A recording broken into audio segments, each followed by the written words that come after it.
ఏపీలో అధికారం కోల్పోయిన తర్వాత వైఎస్ఆర్ కాంగ్రెస్ పార్టీకి వరుస షాకులు తగులుతూనే ఉన్నాయి.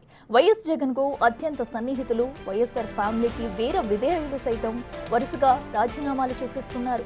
అయితే తాజాగా కర్నూలు అసెంబ్లీ నియోజకవర్గం నుంచి పోటీ చేసి ఓడిపోయిన ఇంతియాజ్ అహ్మద్ సైతం వైసీపీకి గుడ్ బై చెప్పేశారు. 4 ఏళ్లు పదవీ కాలం ఉండగానే వీఆర్ఎస్ తీసుకుని మరీ రాజకీయాల్లోకి వచ్చిన ఇంతియాజ్ అహ్మద్ ఒక్క ఎలక్షన్కే ఏకంగా రాజకీయాల నుంచి నిష్క్రమించారు.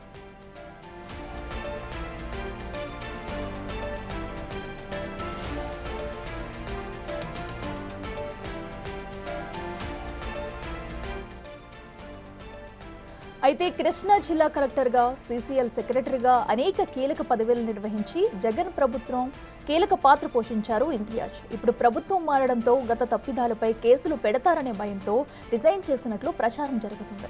అందుకే రాజకీయాలకు దూరంగా ఉండాలని నిర్ణయం తీసుకున్నట్లు, రాజకీయాల నుంచి వైదొలుగుతున్నానే తప్ప ప్రజా సేవా రంగానికి కాదు అంటూ స్టేట్మెంట్ ఇచ్చారు.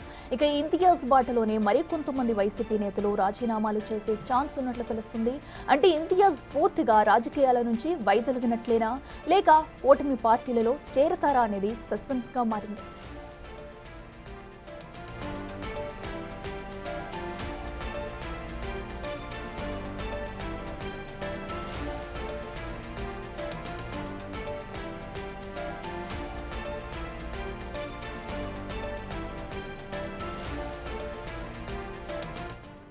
ఏపీలో అధికారం కోల్పోయిన తర్వాత వైఎస్ఆర్ కాంగ్రెస్ పార్టీకి వరుస షాకులు తగులుతూనే ఉన్నాయి. వైఎస్ జగన్ కు అత్యంత సన్నిహితులు, వైఎస్ఆర్ ఫ్యామిలీకి వీర విధేయులు సైతం వరుసగా రాజీనామాలు చేసేస్తున్నారు.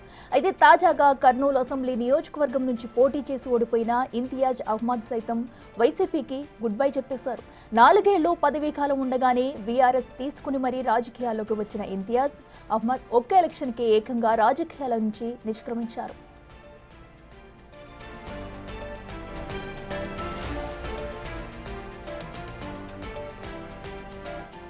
అయితే కృష్ణా జిల్లా కలెక్టర్గా, సీసీఎల్ సెక్రటరీగా అనేక కీలక పదవులు నిర్వహించి జగన్ ప్రభుత్వం కీలక పాత్ర పోషించారు ఇంతియాజ్. ఇప్పుడు ప్రభుత్వం మారడంతో గత తప్పిదాలపై కేసులు పెడతారనే భయంతో రిజైన్ చేసినట్లు ప్రచారం జరుగుతుంది. అందుకే రాజకీయాలకు దూరంగా ఉండాలని నిర్ణయం తీసుకున్నట్లు, రాజకీయాల నుంచి వైదొలుగుతున్నానే తప్ప ప్రజా సేవా రంగానికి కాదు అంటూ స్టేట్మెంట్ ఇచ్చారు. ఇక ఇంతియాజ్ బాటలోనే మరికొంతమంది వైసీపీ నేతలు రాజీనామాలు చేసే ఛాన్స్ ఉన్నట్లు తెలుస్తుంది. అంటే ఇంతియాజ్ పూర్తిగా రాజకీయాల నుంచి వైదొలిగినట్లేనా, లేక కూటమి పార్టీల్లో చేరతారా అనేది సస్పెన్షన్ గా మారింది.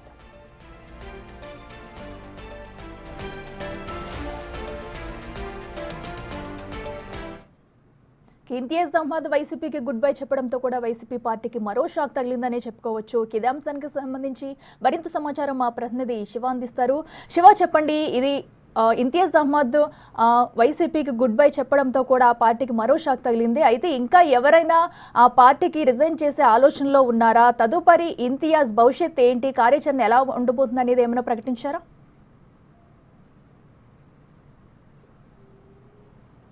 అట్లా మొత్తం మీద చూసుకుంటే ఆంధ్రప్రదేశ్లో ప్రతిపక్ష పార్టీ వైసీపీకి రోజుకో షాక్ తగులుతుంది. ఇప్పటికే రాజ్యసభ సభ్యులు, ఎమ్మెల్సీలు, మాజీ ఎమ్మెల్యేలు, మాజీ మంత్రులు వరుసగా రాజీనామా చేస్తున్నారు. నియోజకవర్గ స్థాయిలో వందల సంఖ్యలో రాజీనామాల పరంపర కొనసాగుతోంది. తాజాగా మాజీ ఐఏఎస్ అధికారి, అలాగే సీసీఎల్లో కీలకమైన వ్యక్తిగా వ్యవహరించిన ఇంతియాజ్కి గతంలో కర్నూలు జిల్లాకు సంబంధించి కర్నూలు నియోజకవర్గాన్ని వైసీపీ అభ్యర్థిగా బరిలో దించింది వైఎస్ఆర్సీపీ. ఆయన గారి ఓటమి చెందడంతో కూడా అక్కడి నుంచి ఆయన పూర్తిగా రాజకీయాలకు దూరం అవ్వాలని భావించారు. ఏదైతే ప్రస్తుతం వైఎస్ఆర్సీపీ గత ప్రభుత్వం చేసిన తప్పిదాలపై కూటమి ప్రభుత్వం వరుసగా చర్యలు ఉపక్రమిస్తున్న సమయంలో, ఇంతియాజ్ సమయంలో సీసీఎల్లో పలు అక్రమాలు చోటు చేసుకున్నాయని చెప్పి ఆరోపణలు వస్తున్న నేపథ్యంలో దీనిపై విచారణ జరుపుతారేమని ముందస్తుగా ఇంతియాజ్ రాజీనామా చేసినట్లు కూడా తెలుస్తోంది. ప్రస్తుతం ఈ అంశానికి సంబంధించి కూడా రాష్ట్ర వ్యాప్తంగా పెను వివాదానికైతే దారితీస్తున్న పరిస్థితి కనిపిస్తోంది. స్థానిక వ్యక్తులను కాదని చెప్పి కొత్త వారికి జగన్ టికెట్లు ఇస్తే వారంతా పార్టీకి దూరం అవడంతో పార్టీ క్యాడర్ జగన్ తీరుపై అసంతృప్తి, ఆగ్రహం వ్యక్తం చేస్తున్న పరిస్థితి కనిపిస్తోంది. ఇప్పటికైనా జగన్ తన తీరును మార్చుకోవాలని చెప్పి మరొక వైపు హెచ్చరికలు జరిచినాయి. ఇక ఇంతియాజ్కి సంబంధించి భవిష్యత్తులో కానీ, సమీప భవిష్యత్తులో కానీ తాను రాజకీయాలు చేయను, రాజకీయాలకు దూరంగా ఉంటాను, సమాజ సేవ చేయాలంటే కేవలం ఒక సేవా దృక్పథంతో ఉండి మాత్రమే చేస్తాను, ఒక మనిషిగానే చేస్తాను, ఎక్కడ రాజకీయాలకు అవకాశం లేకుండా సామాజిక సేవ చేసే విధంగా ప్రయత్నాలు చేస్తానని చెప్పి ఇంతియాజ్ చెప్పారు. మనకి ఆయన చెప్పిన దాని ప్రకారం కానీ లేకపోతే ప్రస్తుతం జరుగుతున్న పరిణామాలు పెట్టి చూసుకుంటే ఈ 5 సంవత్సరాల కాలంలో ఆయన ఏ రాజకీయ పార్టీకి అనుకూలంగా కానీ వ్యతిరేకంగా ఉండకుండా రాజకీయాలకి దూరంగా ఉండే అవకాశాలు కనిపిస్తూ ఉన్నాయి. Akhila. Right Shiva, thank you.